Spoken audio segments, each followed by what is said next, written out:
Hey guys, it's Allison from MindJoggle. Today we're going to do a little walkthrough of the Reading Challenge Journal. I'm actually going to show you the digital version, which is a version that you can use with digital planning apps on your iPad. So whether you're interested in the printable version or the digital version, or just need to get some ideas to get you started planning your reading challenge, hopefully this walkthrough will be helpful for you. Let's get started. Many of you have downloaded the Reading Challenge bundle to start planning your challenge for 2022. And if you haven't gotten that bundle, you can grab it from the website. I'll put the link below. But you may not know that there is also a Reading Challenge journal available that goes more in depth and helps you plan out your reading challenge and track all of your reading for the year. So I've recently put together a digital version of the Reading Challenge Journal for those of you who like to plan on the iPad like I do. And I kind of want to walk you through what that looks like. The pages in this journal are the same as the printable version. So if you're not an iPad planner, this would work much the same if you purchase and download the printable version. But the digital version has some extra features that I wanted to share with you today. I'm hoping that by showing my process, it will also help you get started in planning your own reading challenge. So you can see on the screen here that this is what the digital reading challenge journal looks like. It's got a nice cover, so it kind of looks like a real journal that you might have on your desk. And if you're not familiar with digital planning, basically what it is you use a digital planning app. I'm using Goodnotes on the iPad. It's a one-time purchase, about $10. And basically what you do is you pull in PDFs, which have links built in so that you can navigate the journals or the planners, much like you would a physical journal. The advantage of this is that everything is digital. It's on your iPad. If you use a service like iCloud, something like that, it will sync with your other devices, so I can access my digital planners and things on my iPhone, on my computer, all of that. It also allows you to do your planning digitally, so you've got it in all those places, but using a pencil, which I really like. I like having sort of that different way of using my brain when I'm writing. There are also a lot of different sort of design elements that you can add to digital planners, and I'll go over some of those as well in this video. So, but basically this is kind of the cover of the Digital Reading Challenge Journal.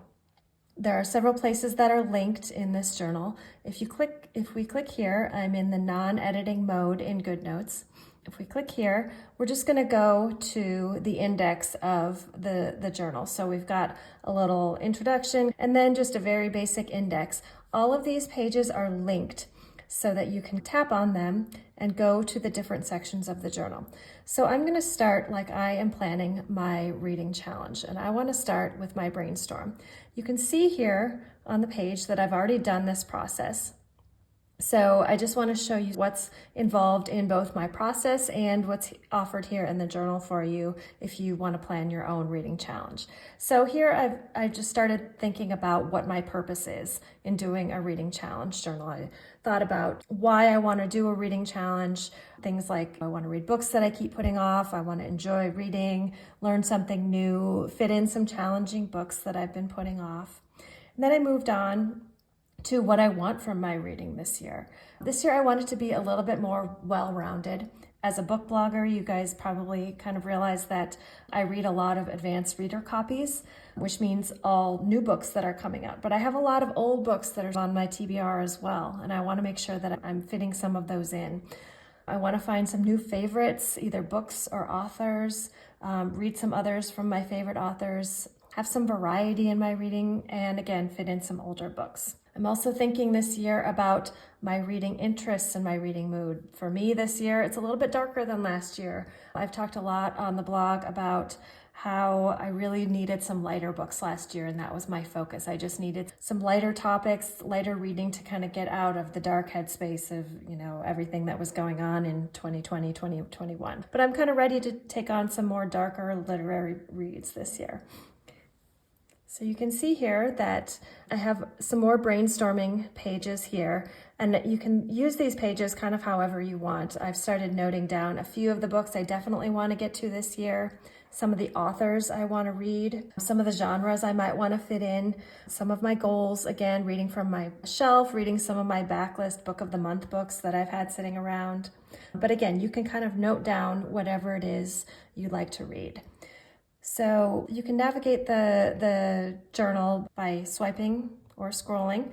You can see here that we've also got a whole bunch of ideas to help you kind of narrow down what you want your challenge to look like. And I've highlighted just a few that kind of stood out to me, things that I might want to include on my reading challenge.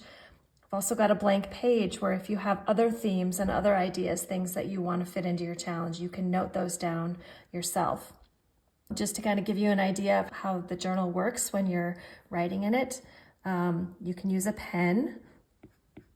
Let's say I want to read horror, which I definitely don't, but maybe some of you do.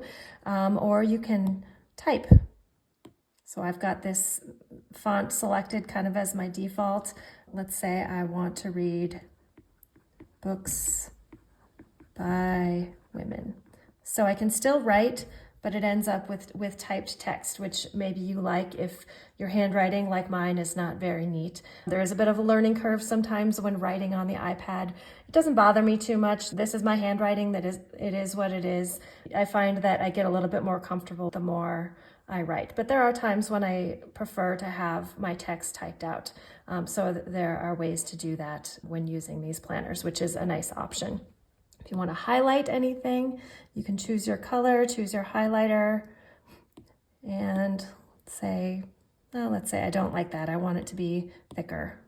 Choose a thicker highlighter, hold it down, and it gives you a nice straight line.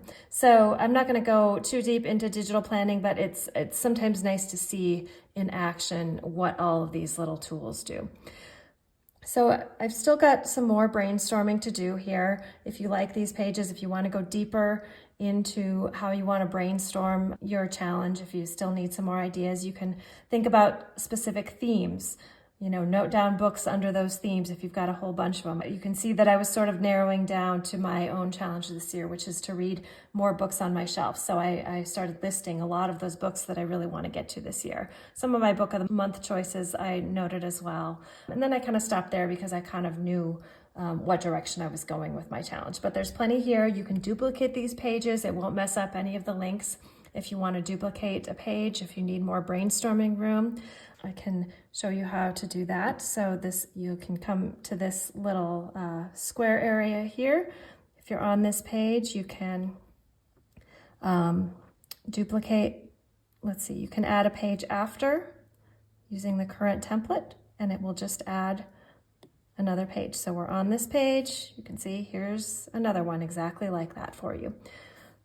So let's go to the next section of the journal, which is the challenge area. So this is where I kind of finalized my challenge. So I want to read one book per month that's been on my shelf for what I feel like is a long time. Too long for me. I really want to read those books. Long is sort of relative. My goals are to reduce the number of unread books on my shelf, read some more backlist. Really my resources is my shelf. But if you're looking for specific types of books, if you've got multiple themes, you might write down some of your favorite bloggers. If there's a list you're going off of, if NPR has a list of books, maybe that's your resource and maybe that's what you're reading from, a list of award winners, things like that. So you can see we're here in February, and I've already kind of noted down the books that I have chosen for my theme. My theme is consistent throughout the year. So I've noted down, what I read in January, what I read in February that fits with my theme. Obviously, I will add more and do some more planning here as the year goes on. So now I've got my reading challenge done, but I also want to track how I am progressing through the challenge each month. And I use this journal sort of as my catch-all reading journal. I don't just use it for my reading challenge. So I've been using it to kind of note down everything that I read throughout the year. So you can see there's a calendar under each month, and you can kind of use that however you want. For a while, I was sort of using it to note when I was reading books. I've got some digital stickers here that I've added. These are not part of the journal, but I'll show you how these work. You can see I can move them around, delete them, things like that. You can see that I noted the books that I was planning to read, Over here, this is more of a planning area, and this is kind of the progress area for each month. So I wrote down the books that I read, kind of gave them a star rating. I just use a little highlighter to add my star rating. Oops. Let's do a smaller, so you can do that. If you prefer to use digital stickers, I have included over 700 digital stickers. This is a look at the digital sticker book. You get these both as PNG files that you can pull into the journal or as a Goodnotes file. I'll show you how to do this, and these kind of match the color scheme of the journal. So there are a ton to choose from here. These are all stickers you can write on. I also have these star stickers here. So if you prefer to use star stickers, you just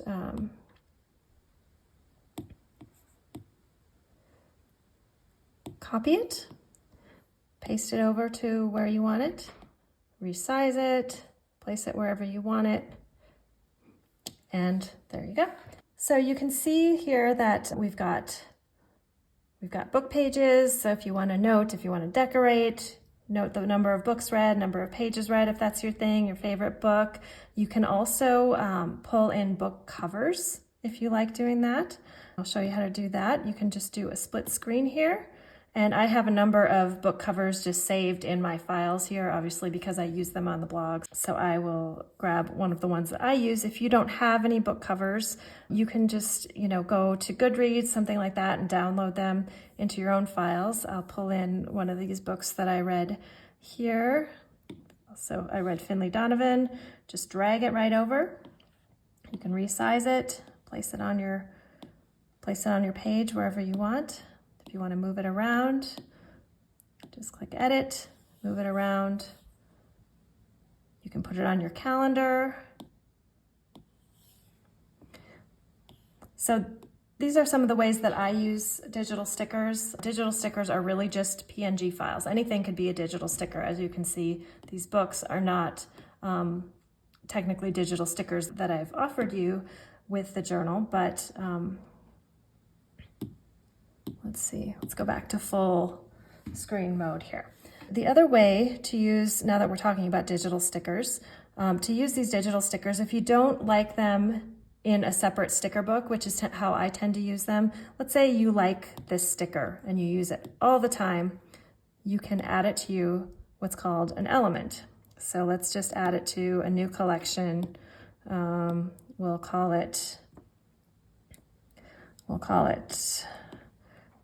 just call it stickers for books. Create. And now, if you want to use a digital sticker, you can go in and it's right, this is your elements area and it's right here. Just select it and there you go. Just drop it right in. And you can create collections within your elements if you have a whole bunch of digital stickers. And if you like these digital stickers, you can, write on them with, let's say you want to have a dark sticker and you write, my favorite book. I want to show you some of the other areas here. So this is kind of your monthly progress, but you can also review all of your books.